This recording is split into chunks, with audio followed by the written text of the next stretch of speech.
নমস্কার বন্ধুরা, কেমন আছো সবাই? আশা করি ভালো আছো। আজ চিকেন মালাই কাবাব কিভাবে বানালাম দেখে নাও।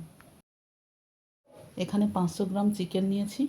এখন দিয়ে দেবো একটা পেঁয়াজ, 2 থেকে 3টে কাঁচা লঙ্কা, হাফ চামচ করে জিরের গুঁড়ো, ধনে গুঁড়ো, কাশ্মীরি লঙ্কার গুঁড়ো, গোলমরিচের গুঁড়ো, 2 চামচ ফ্রেশ ক্রিম দিয়ে দিলাম। এখন একটা স্লাইস রুটি এইভাবে দিয়ে দিলাম। সব কিছু একসাথে মিক্সিতে ঘুরিয়ে নেব। মিক্সিতে ঘুরিয়ে নিয়েছি। এখন দিয়ে দিচ্ছি আদা রসুন বাটা, স্বাদ মতো লবণ, হাফ চামচ চিকেন মশলা, সামান্য চিলি ফ্লেক্স দিয়ে দিলাম। এখন ভালো করে এইভাবে এটাকে মেখে নেব।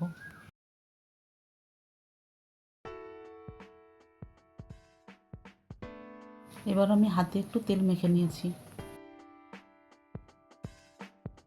এখন এর থেকে কিছুটা পরিমাণ নিয়ে কোপ্তার আকারে গড়ে নেব। এইভাবে কোপ্তার আকারে করে নিয়েছি। সবগুলো এইভাবে বানিয়ে নিলাম। এবার চলুন ভেজে নেওয়া যাক। এখন একটা ফ্রাই প্যান নিয়েছি, তাতে এক এক করে সব কোপ্তাগুলো ভেজে নেব। এখানে কোপ্তাগুলো খুব বেশি ডিপ ফ্রাই করব না।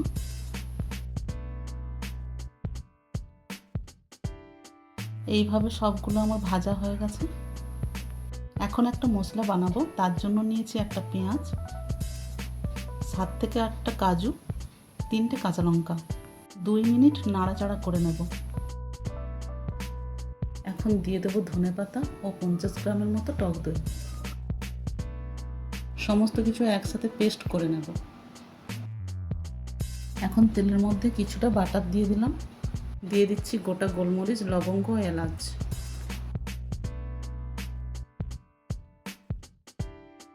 আদা ও রসুন বাটা দিলাম। আদা ও রসুনের কাঁচা গন্ধ যাওয়া পর্যন্ত এটা নাড়াচাড়া করে নিতে হবে।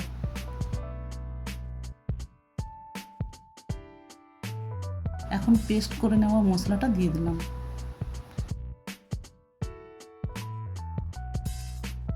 এইভাবে লো ফ্লেমে ভালো করে মশলাটা কষিয়ে নিতে হবে।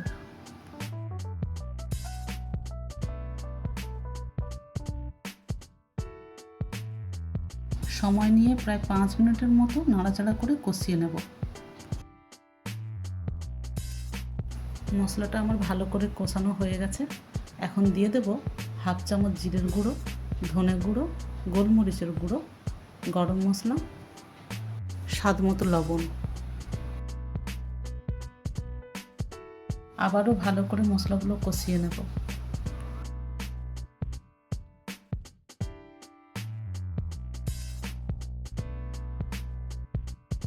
এখন সামান্য চাট মশলা দিয়ে দিলাম।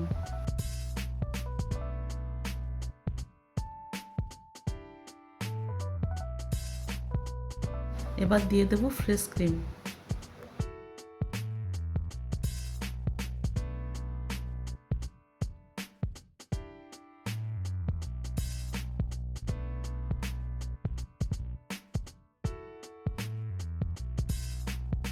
এবার গ্রেভি অনুযায়ী দুধ দিয়ে দিলাম।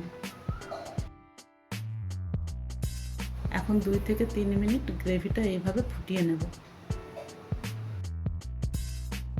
সামান্য চিনি দিয়ে দিচ্ছি। 2 থেকে 3 মিনিট ফোটানোর পর ভেজে রাখা কোপ্তাগুলো দিয়ে দেব।